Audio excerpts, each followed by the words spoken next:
Howdy, I'm Matt, and in this video we have got the unboxing of the flyingwings.co.uk Genesis flying wing.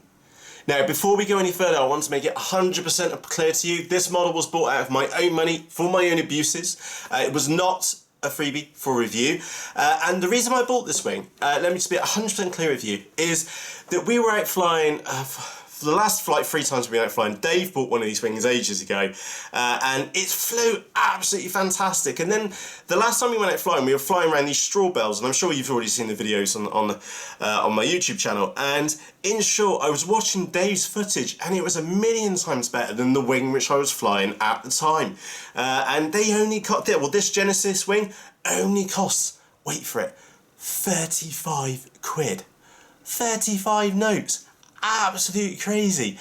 I've bought other wings which have been $130, $140, like maybe even a little bit more, and looking at the flight footage and I'm going, 35 quid, you got to be nuts. So I'm nuts in short, and I've been and bought one. So I have already been in here, and I'll just give you a quick heads up. All I've done is taken the labels off and taken the invoice out underneath from the box, because it does have well, it did have my personal details in it. So we'll get this thing unboxed and we'll take a look what's in here. This is pretty much how it turned up.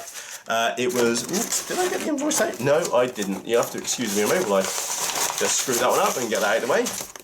That was the reason why I went in there. Now, before we go any further, the one thing which I'd like to say about Flying Wings is that, again, it's a UK site, so it's pretty cheap if you're in the UK to get it shipped to you. I think I paid about £6 or something like that. And if you're in the States, then obviously it's going to cost more. But that side, the manual which you get with the Flying Wings models, absolutely brilliant. And the English is amazing. No big surprise, because it's actually probably been written by an English person, and there is not an ounce of any Chinglish anywhere to be seen in this manual, obviously, because it's been by a UK manufacturer. So let's go and get this thing open up. We'll take a look at this. So I'm just going to chuck these bits on the desk, and it is a relatively big wing, to say the least. Now, also to give you a heads up as well, I have kind of lost my hearing at the moment, and I've just done unboxed a different wing, which you may or may have not seen yet, and this is my first attempt at trying to do some recording while not feeling 100%, to be honest. So I am talking rather loud. It's because I'm deaf as a post at the moment. So there's a bit of paper as well. Oh, they've cut it. That's just amazing. I love it when someone does a little bit of hard work for you, which is cut out the elevons for you. And so we can get the main spar out. Get that filed out the way. Just trying to get this spar. Now, I don't know if this is carbon fibre or glass fibre. I suspect that it's carbon fibre. Now, to test it is really straightforward if I can find the multimeter, which I've just been and found. Now, to give you a heads up, glass fibre does not conduct electricity. So if you try putting a multimeter either side of a window, that wouldn't work because it's made of glass. Whereas carbon fibre is highly conductive. So let's go and put those on there. And that is definitely carbon fibre. Don't know if you can see it on there. Probably not showing, but you'll see that's gone down to 0 or something ohms, very, very low ohms. And yeah, carbon fibre, main spar. So that's, again, good sign of quality. Oh, those of you which are out there and go, oh Matt, I always or will only ever put glass fibre in my models. Well, to be frankly honest, I've flown models for over a year now, most of them FPV in short, and I couldn't tell you the difference between a model which does have glass fibre in it and a model in it which has carbon fibre in it. To me, makes absolutely no difference. Glass fibre is generally cheaper, but it's harder to get hold of. Carbon fibre, variety of different sizes, readily available, and moderately priced as well. So yeah, I only ever use carbon fibre in my stuff, so hey ho. We get a bit of foam here. I don't know what that's for, to be frankly honest. Maybe it's a battery cover, maybe a skid underneath. Got no idea. Stick that to one side, probably in the manual on the side, which I will probably read after I've been and put it together, and then it's of course all too late. You do get well, there's me putting it around this way. We do get like a suggestion on where the servos should go. It is a suggestion. I won't be following it. And the reason why I won't be following it is because I'm quite particular on the way the servos want to go. And again, I will pin this model up before we put any glue in it. The reason being is that we'll put the motor on it, we'll check CG, and then we'll work out where the servos and stuff go. So to use with the battery and the motor combination, which I'm going to be using. Before we go any further and look at the wings themselves, we get a little motor mount for our motor to get mounted on there. We do get a bottom plate that goes underneath the motor mount. We've got the motor mount itself as well, which looks like 4mm, 3mm carbon, not carbon, plywood, just decent grade plywood. And then you've got 2 side blocks as well. It's a nice little box which they actually make over the top, either side, on the front, and then there's another plate underneath. That is a really, really secure motor mount, to say the least. So I'm going to put these bits out of the way. I think that's a plywood mount to perhaps save the nose. That's almost irrelevant for what I'm going to do with mine. I'll tell you why it's almost irrelevant, is that what I'll be using is that I'll put a link to that in the video description, is that I will be on the nose of here cutting this out and then putting a hardcore 48 3D printed in ABS plastic run cam mount in the nose. Now if you don't know what one of those looks like, is number 1, I'll put links to that in the video description, and number 2, I just so happen to have a different wing which is down here on the floor, and it looks like that. So I'll be putting one of those, so you can see that plastic mount just there. In fact, when I just sit that down, I'll zoom into it for you so you can see what I'm talking about. There you go. Is that was actually PLA by the looks of it.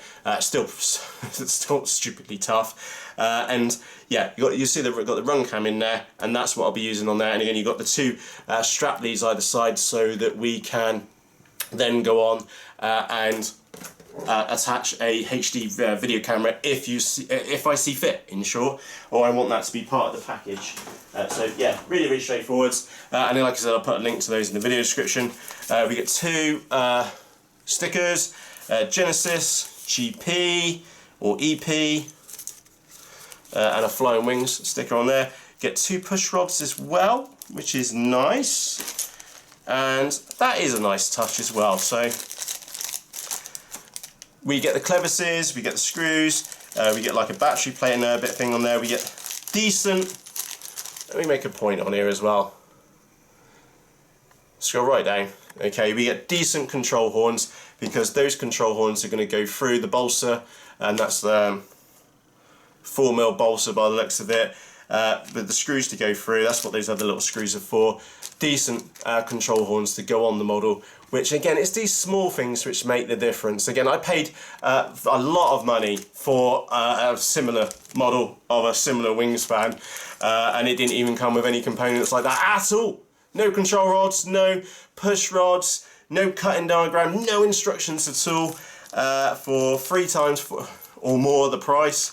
And this one, 35 quid, and you get all the parts in there. The elevons come cut as well. How many times have you had a model which has been and turned up, and all you've got is just a pure cut, uncut elevons on there? And again, I know these aren't diagonal. Again, if you're that paranoid, you could probably stand up the bottom plate if you wanted to, but at least they're cut in the right size for you. There's no guesswork which has been left. Someone's taken the time to obviously these have been laser cut as well, so nice touch for that. And again, I'm just going to start moving these parts out of the way so we can take a look at the wing itself. We got just core flute, wingtips. Now, I'll be honest with you, I don't particularly like their fixing method, which is that you poke out these 2 holes, which are not shown very well on the camera. Let's zoom in. You poke out these 2 holes and then you tape the wing on, or the winglet on. I don't like that, if I'm perfectly honest. So what I'll be doing on mine is marking it up on the winglet, on the end of the wing, marking it on there, sanding on the inside, and then be using some goop plumbing glue or some E6000 glue. I'll put a link to this in the video description. It's not very nice stuff, it absolutely reeks, but boy does it glue stuff to stuff. Okay, it's a rubberized glue, it's amazing, brilliant for EPP foam, and like I said, it will glue most things to most things. And again, sticking these winglets on, the winglet will probably break before the glue breaks. It's that good, you know. So really good stuff. So yeah, I'm not a fan of those tie-over methods. Personally, I'll just be gluing mine on. So let's take a look at the wing. Now, this isn't going to come out of my desk because it is so big. And to be frankly honest, I can't remember the exact wingspan. All I can tell you, it's over a metre, or at least a metre. I'm just going to poke the main spar down the hole. There we go. That's nice and straightforward.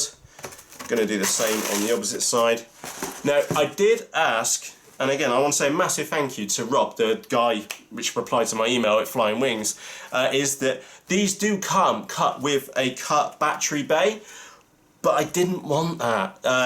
The reason why I didn't want that is because what I will be doing on mine is cutting this section out a bit, okay, out here, so that I can get a bigger propeller in there.